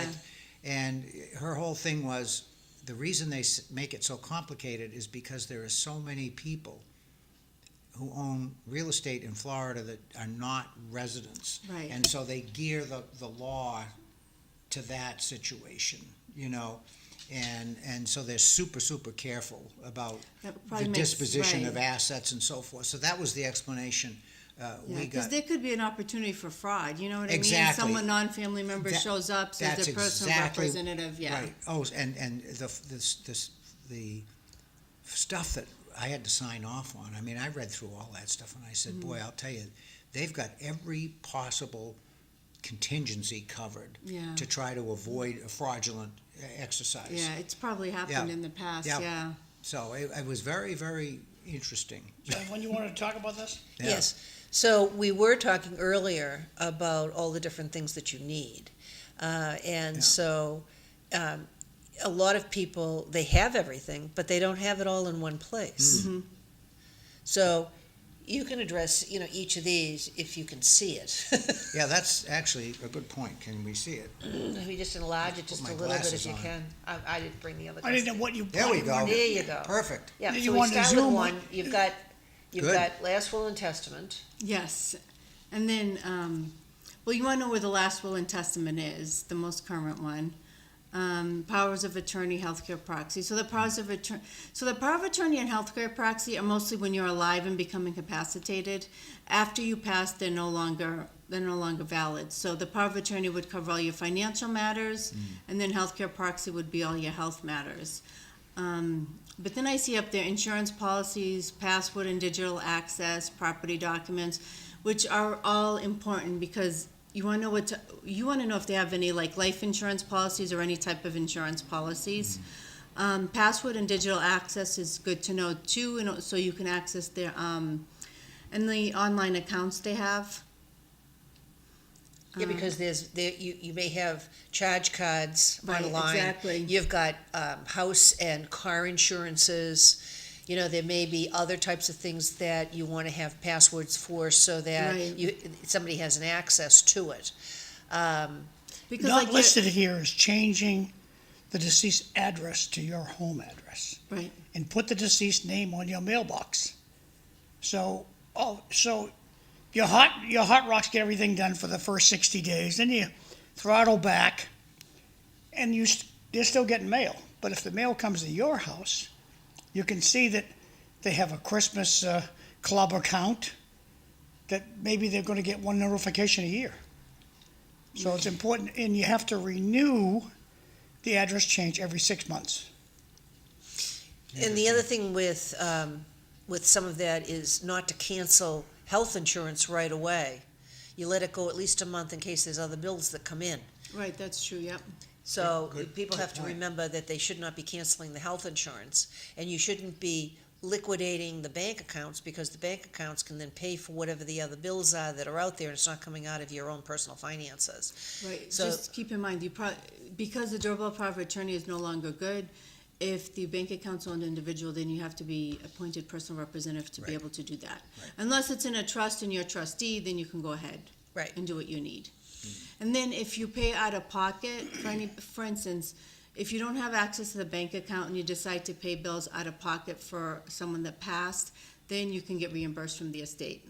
Provided, funeral- provided the estate, of course, has, money. assets. Funeral has money. expense would be the most common thing, like, you know, Right, person dies and has to have a funeral, well, you don't have access to the, right, and that's one Yeah. of the major things, is stuff like that. right. So anyway, that's a list of everything that you should have all in one place for. Yeah, so they know so they know all the information. Right, and usually as far as beneficiaries go, usually that's in the will or the trust. Yeah, usually it's in the will or the trust, yes. And one of the other things I thought was interesting, what some people have done, is they've made a list of items and who gets what. And then they add that to it. Right, But depending upon how much you trust who it is that's going to inherit your tangible property, you can put stickers on the bottom of stuff. Then it's at their discretion if they want to actually give it to you. or right, because whoever there's it a is. paragraph in the will, even sometimes a trust, that tangible personal property, you can leave a memorandum saying who you want it to go to. Now, that brings up a question we ran into, because when my brother died, of course, there were several iterations of the will, and of course, the last one would control. But I thought this was rather interesting. So, the first time they did a will, they had a list of wishes or something, I forget what it was called, but the attorney told me that that was not, the way that was done in the will, that was not binding on the estate or the successors, okay? But then my brother went back at some point and reincorporated that list of wishes that he wanted done, that actually made it legally binding. Do you understand what I'm talking about? There were two different mechanisms, and I never understood. The lawyer was trying to explain it to me. Was it was it saying who he wanted certain things to go to? Well, there was that, and then certain things he wanted done with, other things, and it was, and I think it was called a list of wishes or something, and it was okay. incorporated in the will, but I was told that at that point, that did not have legal force and effect. So in other words, the personal representative was not bound by those terms. But then he went in later, in the last edition of his will, they took that same list And put it in the will? and they made it a part of the will. I'd never seen that before. Why would you do that? Why wouldn't you just want it to be part of the will To begin with. to begin with? That Right. just didn't make any Maybe you sense didn't to get me. good legal advice to start with. The only thing I could think of was that when they, when the first will was done, my sister-in-law was still living, and what I'm thinking is they couldn't agree, okay? So they put the list of wishes. Right. After she died, he went in and changed it to make it part of the will, and that's the only thing Maybe they did the will and then they just Yeah. decide after to do a list of wishes. Okay, I just thought that Like, whole thing is. Right. Have you seen that before? Or No, Yeah. I haven't. Usually it's like a memorandum for you want specific things. Yeah. I thought that was very strange. So we had a family Yeah. member that in the will, I don't know if she had a trust, in the will, it stated exactly how things were to be dispersed, the mechanism, the process. But it wasn't, it was very complicated as to how you could possibly carry it out. So the executor decided a different method in order to disperse the contents of the house.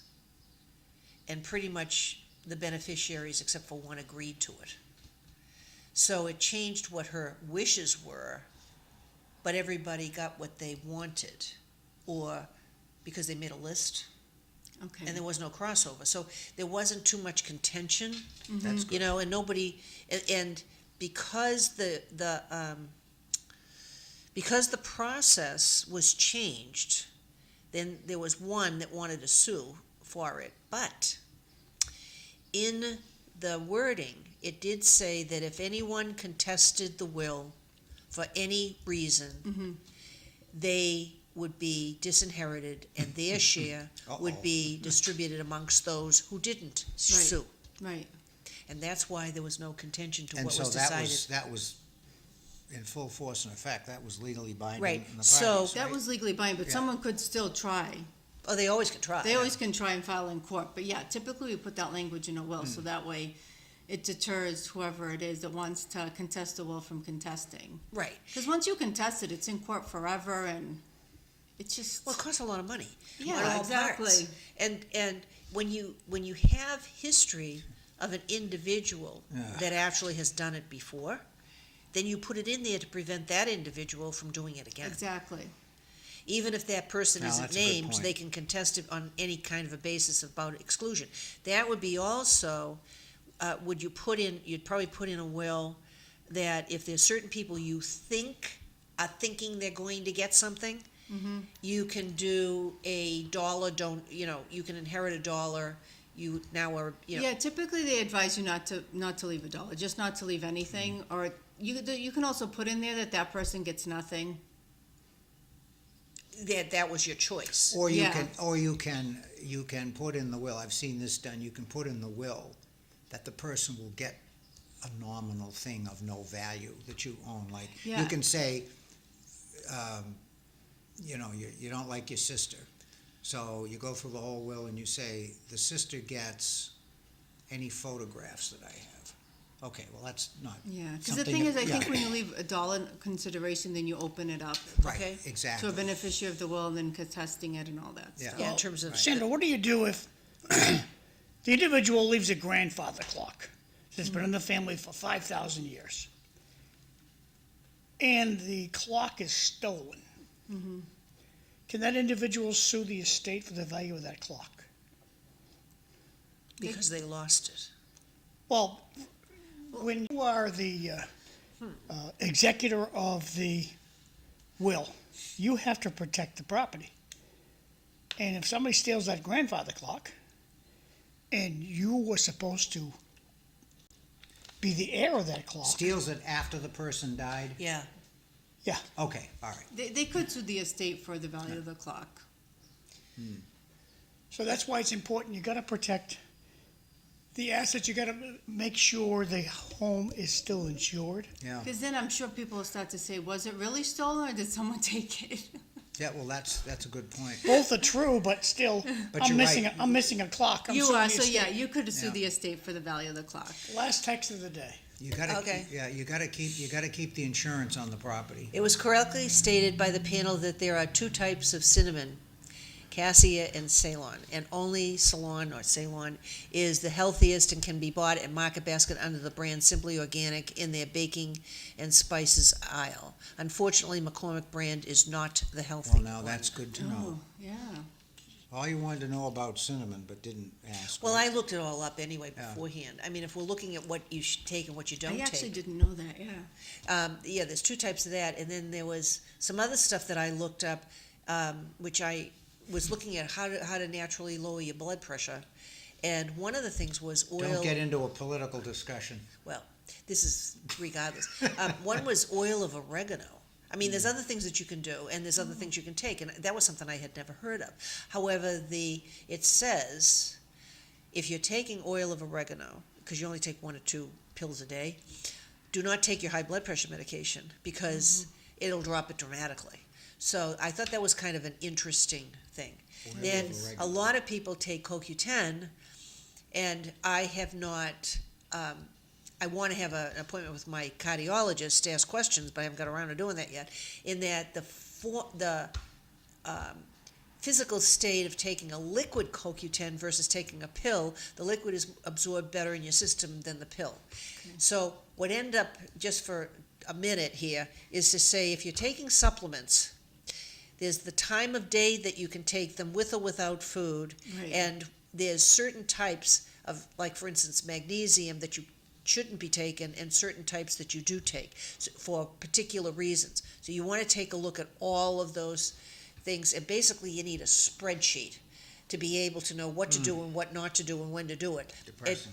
It becomes very complicated, Right. simply so that, just like with anything that's a prescription, you don't want combinations of things screwing things up. So they always make sure there's no interactions. So you want to do that also with your supplements, and it doesn't mean that a lot of something is good for you. You should not be taking a lot of something, because some of Right. it will cause more problems than it's Right, worth. because like you can take too much vitamin D and that can become a problem too. Right, and then I've I heard, read, yeah. then I read where you take vitamin D with K2, because the vitamin D is not absorbed as much unless you have that with Right, it. right. So now you have a combination pill, and when you take it, because it's oil based, it's fat soluble, not water soluble. Water soluble goes through your system real fast. The Right. other stays with you. That's why it is harmful if you take it in large doses. Is that you take it with food. But if you're taking an iron pill, you want to take iron. I forget if it's with vitamin C or something like that, but you take it on an empty stomach. So it's like, Yeah, okay. there's a lot of rules. You almost do need a spreadsheet to know when to take Yeah. it. But I've done so much research on all this Yeah. stuff. Depressing. I Yes. like reading up on it. Yeah. So I think, did I have one more slide better real hurry. quick? You got I a know, I minute only and got. No, you don't. Let's Okay. give Minute. Sandra the last word, and we're gonna say goodbye. Okay, so your last word. Last, if you have any questions in regards to estate planning, trusts, wills, any questions, feel free to give me a call. My number's on the screen. And you can also check out my website and schedule a 15-minute consultation at MenesesLawOffice.com. Thanks, Sandra. We'll see you next time. All Thanks right, for bye. watching. Thank you good. for See you having me. tomorrow. You're welcome. Thanks. This is the Portuguese parade they had yesterday on Back Central Street. So I hope you guys can enjoy this. Thank you very much for coming. Oh, thank you for having me. I Yep, didn't thank get- you, I Sam, didn't for make getting it up to the extra special parade. early. Oh, look at that. There was a lot of people. That was Did you yesterday? go? I didn't make it, no, I couldn't go, but When was that? Yesterday? yeah. And then my daughter found out, she's like, I can't believe you didn't tell me, Mom. It was gigantic. Yeah, there was a lot, it was long. Look at that. Right in front of the Reds Club. Thank you very much. It's Yeah, always it's fun. always good to get your attorney. You guys make it fun with the questions and stuff. Dia de Portugal em Low. Well, I had all of those slides off of Facebook. I don't know why it's not Yeah. playing. I also have a whole spreadsheet about what the estate taxes in each state. I should have them Oh, put that's that up. that'd be interesting to Yeah, see. I have a whole spreadsheet of what the federal and then what each state, which state estate taxes for like 2026. Well, there's also conditions on a lot of things there, because Florida doesn't want to have anybody that, because they pay real estate taxes. That's one of the things that's coming up, because they don't pay income tax coming up. Right, and they want to take away the real Sorry, estate it tax. freezes there. I don't But know there's why. conditions. You have to have been a resident for so many years to be Right. able to do that, so you just can't move down there and get the exemptions. And a lot of Well, people don't know that that's either. why they had the probate thing set up the way it was. I couldn't believe it. You couldn't Well, get Paul appointed as executor down there, and I said, Even